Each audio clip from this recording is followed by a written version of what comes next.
Let's face it, everyone stumbles. We've all been there. You know, that moment when things just don't pan out the way we hoped. Mm. It can feel like a major setback.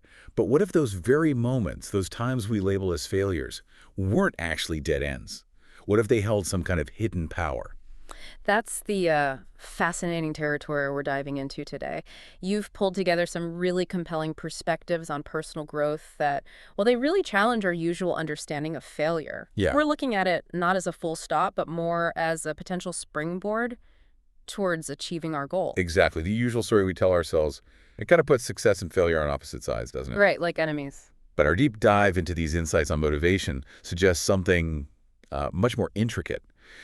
The core idea, and it's one that really resonated with me, is that failure isn't some detour away from success often. It's actually a necessary part of the journey itself. It's a pretty fundamental shift in perspective, yeah. And it can be incredibly liberating when you really think about it. Mm. When we consider defining failure differently, one of the first things to acknowledge, as the material you shared really underscores, is that hitting a setback rarely signifies the definitive end of something. Right. It's so easy to get caught up in that immediate feeling, that wave of disappointment. Absolutely. But the information we're exploring really emphasizes that failure isn't, the final verdict. A thing that we often hear about successful people, and when you dig a little deeper, Uh-huh. you almost always find a history filled with things that didn't quite go according to plan. Setbacks. What's intriguing is that the focus isn't on somehow becoming immune to failure. I mean, that's probably unrealistic, right? Yeah, probably impossible. But it's on cultivating a more constructive response when it inevitably happens. The material we're looking at makes it clear that the outcome isn't just determined by the failure itself, but really significantly by how we choose to interpret it and, well, what we do next. Okay, let's dig a bit deeper into this idea of our response, Mm. because that naturally leads us to the incredible influence of our mindset. Mm.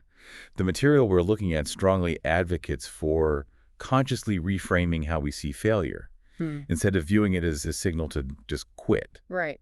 we need to actively choose to see it through a different lens. Precisely. Right. And if we connect this to the bigger picture, each time things don't go as expected can be viewed as a form of feedback. It's rich with information, potentially. Feedback, yeah. The material encourages you, the listener, to proactively ask yourself, okay, what specific insights can I actually glean from this particular experience?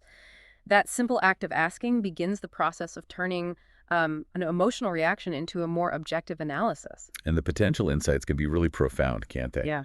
The perspectives we're considering suggest it could range from gaining, a more accurate understanding of our own strengths and weaknesses, maybe uncovering a blind spot we weren't even aware of, Yeah. to identifying flaws in our strategies. Yeah. Sometimes it might even become clear that, a totally new approach is needed. Exactly. And this is where things get really interesting. The material makes a crucial distinction. Failure is feedback about a particular action or approach, Okay. not some definitive judgment on your inherent capabilities or your worth as a person. Right. It's not saying you are inadequate, but rather that a specific method you tried didn't get the result you wanted.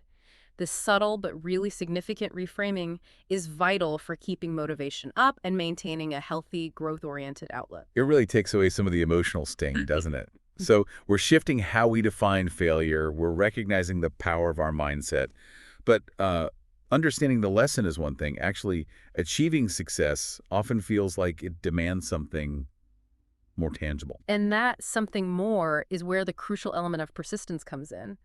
The material you've shared consistently highlights persistence as a fundamental trait shared by those who ultimately succeed. They don't just shrug off setbacks, they actively resist letting them derail their progress permanently. They interpret these challenges, as the material suggests, as necessary steps along the path. Which, let's be honest, can be a real challenge in practice. When you've put significant time and effort into something and it just doesn't work out, Yeah. the temptation to just throw in the towel can be incredibly strong. The material acknowledges this difficulty, right? Absolutely. Giving up can feel like the easiest way to just stop the frustration right then and there. Uh-huh. However, if we link this back to the idea of failure as feedback, persistence becomes the active mechanism, the way we actually apply the lessons learned. The material emphasizes that continued effort isn't just about stubbornly doing the same thing over and over. Yeah. It significantly increases the probability of eventual success because each attempt can be informed by the insights gained from the previous ones. It's almost like a learning loop, isn't it? You take action, you might hit a wall, you figure out the valuable lessons from that experience, and then you act again, hopefully with a slightly more refined, more informed strategy. Precisely. Each cycle has the potential to move you closer to where you want to go. And the material we're exploring captures this beautifully by suggesting that with each challenge you face and overcome through persistence, you not only get closer to your goal, but also become more resilient, more knowledgeable, and ultimately more determined. It's not just about the number of tries, but the quality of the learning that fuels that continued effort. Okay, so we're adopting a new perspective on failure. We're committing to staying persistent. But the material also underscores the importance of actively engaging in the process. It talks about taking action and embracing experimentation Yeah. as vital components in transforming failure into eventual success. This is where the theoretical understanding really translates into practical progress. As the material points out, failure can often arise from a lack of action, simply not taking the necessary steps, or maybe from pursuing the wrong course of action. Makes sense. To move towards success, a proactive approach is essential. It's characterized by a willingness to explore different possibilities, to try new things. And that naturally involves a degree of risk, doesn't it? The material mentions the importance of taking calculated risks. It's not about just impulsively jumping into things without thinking, but about thoughtfully venturing into new territories and trying out different strategies. Exactly. And with those ventures comes the inherent possibility of making mistakes. The material normalizes this, which is such an important point. Mistakes aren't signs of inadequacy. They're just an intrinsic part of the learning and innovation process, really. So it's about being proactive, being willing to experiment with different approaches, accepting that errors will happen. And then, crucially, having the agility to adapt. The material highlights the necessity of being adaptable, to carefully analyze what didn't work, and to adjust your strategies based on those insights. That's the key. It's not about rigidly sticking to a plan that has clearly proven ineffective, Right.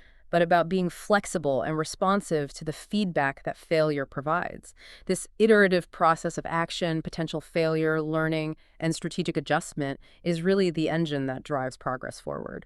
Now, navigating this whole landscape, especially when you're facing setbacks, can sometimes feel quite isolating. It really can. And it's interesting that the material we've been looking at also emphasizes the significant role that other people can play. Yes, the material dedicates specific attention to the importance of a supportive network, and it's a component that's, I think, often underestimated. You don't have to, honestly, in most cases, you probably shouldn't attempt to navigate the challenges of failure totally alone.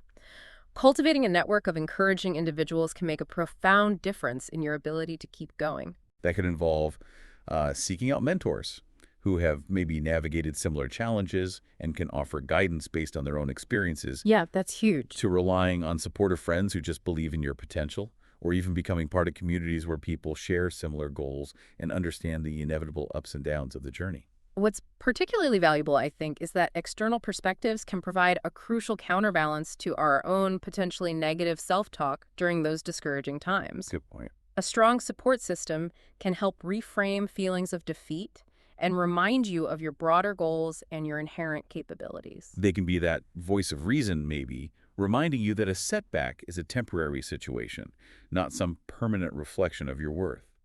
And the material suggests that this external support can really help in viewing failure not as a final endpoint, but just as a temporary obstacle that can ultimately be overcome. Exactly. Having that external validation and encouragement can provide the emotional resilience needed to pick yourself up after a setback, learn from the experience, and approach the next attempt with renewed determination and focus. So let's try to synthesize these ideas. This deep dive into understanding failure has revealed that transforming it into success isn't about some magical formula or, avoiding missteps altogether. Not at all. It fundamentally comes down to the conscious choices we make in response to those difficult moments. Precisely. The overarching message from the material is that our response is the pivotal factor. And as we've explored, that response involves several interconnected elements that really work together. We're talking about initiating a fundamental shift in our mindset, choosing to see failure as a valuable learning opportunity rather than a definitive sign of defeat. Coupled with that is the absolute necessity of cultivating persistence, that refusal to let temporary setbacks derail our long-term aspirations. And crucially, it involves taking consistent and informed action. Being willing to experiment with different approaches and extract learning from all outcomes, even those that don't initially go as planned. Right. And finally, surrounding yourself with a supportive network provides the crucial emotional and practical support needed to navigate those inevitable challenging times. It paints a more realistic picture of success, doesn't it? Yeah, Not as some smooth, uninterrupted climb, definitely not. but more like a journey with inevitable bumps and curves along the way. And it's our ability to navigate those bumps, to learn and adapt, that ultimately determines whether we reach our intended destination. This brings us to a crucial point for you, the listener. Perhaps consider a time when you faced a significant setback. Reflect on your initial reaction, the thoughts that followed. Now, drawing on our discussion today, how might you consciously choose to view that situation through a different lens? Can you identify specific lessons that emerged from that experience? What small, informed action could you take moving forward, guided by those insights? And who within your network could offer a valuable perspective or maybe just a word of encouragement? That's a really powerful set of questions. Instead of just dwelling on the disappointment, perhaps the real power lies in actively choosing to see those setbacks as invaluable opportunities, chances to gain greater clarity, become more resilient, and ultimately achieve greater success in whatever you're striving for. Absolutely. And that deliberate choice, that conscious act of reframing our experiences, that can be the most transformative step in turning what might initially feel like an ending into a truly valuable and, well, empowering new beginning, fueling greater focus and motivation in your pursuits.